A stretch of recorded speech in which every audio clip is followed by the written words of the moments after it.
रमज़ान मुबारक के दौरान श्रीनगर में खाने पीने की अशिया की कीमतें आसमान को छू रही हैं, जिसकी वजह से आम इंसान हुकूमत से नाला है। बाज़ारों की बात करें तो गोश्त और मुर्ग तो पहले से महंगे थे, ताहम रमज़ान शुरू होते ही सब्ज़ी तरकारी के भाव भी आम आदमी की पहुंच से बाहर है। लोगों का इल्ज़ाम है कि सरकार कीमतों को इत्दाल पर रखने में पूरी तरह नाकाम हो गई है।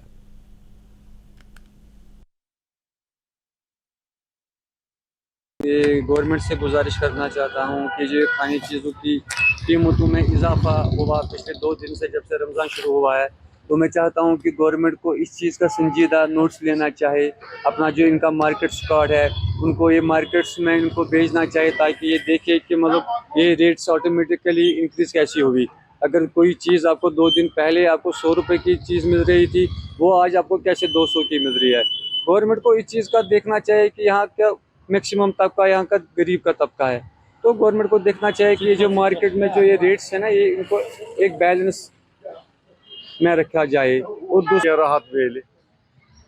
सह मिले कहें मतलब ये चक स्कॉट करान मतलब बादरस मज वुचान रेट वेट